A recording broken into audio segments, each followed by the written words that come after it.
Hello, what's up? And welcome once again dito sa ating Austin's World channel. And we're back again dito sa ating featured game farm. So if you can still remember yung ating unang featured na game farm, yung nire-rehab, yung bago, yung napakaganda. So babalikan natin ngayon for latest development. Ano na nga kaya yung mga pagbabago dito sa game farm na ito?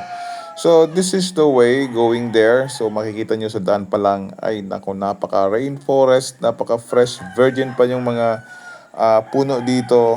Alam nyo ba na umakyat pa tayo ng napakataas na bundok para marating natin itong lugar na kung saan medyo may flat na yung level. So no wonder yung weather talaga dito is really very fine. So pag natapos to, this will become one of the best game farm dito sa ating province, or eventually sa lagpas pa sa ating province.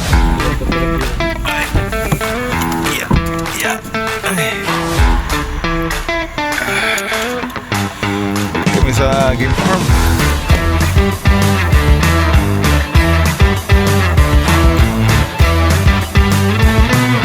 Balik kami buboy sa dito sa pinapagawang farm. So, hindi pa masyado tapos pero ongoing yung patrabaho.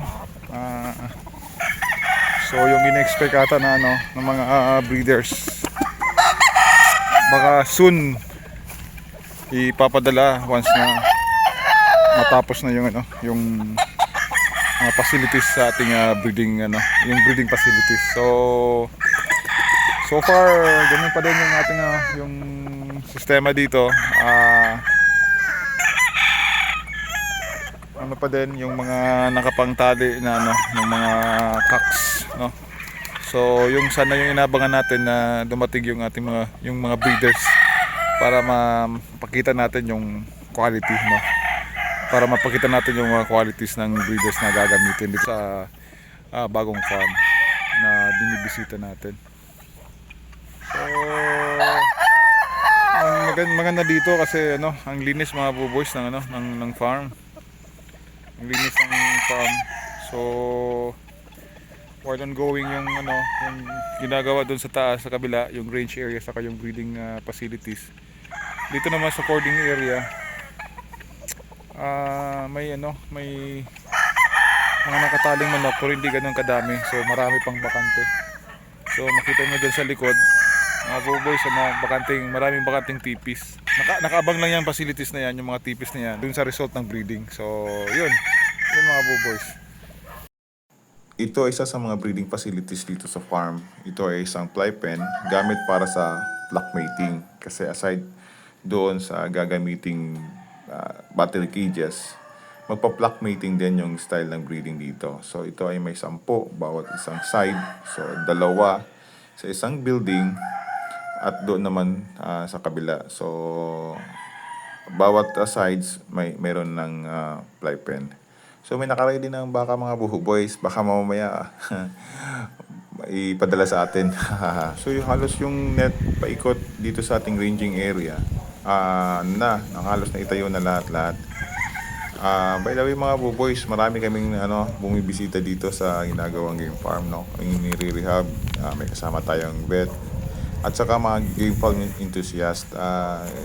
Yun lang, para mas mapa-improve palalo yung pag-rehab nga ng ating ginagawang game farm. Masaya at enjoy masyado yung mga lalo na't maraming puno, maraming bunga ng chiko.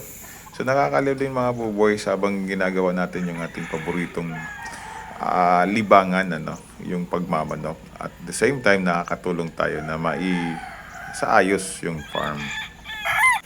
So yan. Yung mga quality cocks dito, mga grays. Yung pa din, no. So dito halos wala nang masyadong manok na nakatali. Yan. Kuha na nila. Siguro talagang naka-prepare lang talaga yan sa sa magiging outcome ng breeding. Next na stage, so matagal-tagal pa. So siguro 6 months yung pagtatali. Yan. So maganda, malinis mga buboys, talagang well maintained itong farm na ito. Yan. Mga buboys, talisay. bandang Talisay sa family busing. Oh. Yes. Mga Talisay boys. Oh. Talisay.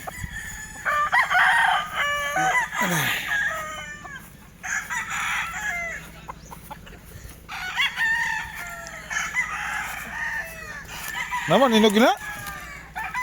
Hinog? Hello? Hello? Ha? Hello? Okay.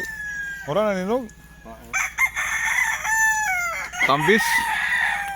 Tambis. So, sige, wala kay kuhaan ko. Tambis. Fresh. Hali sa kuhaan. Hali sa puno.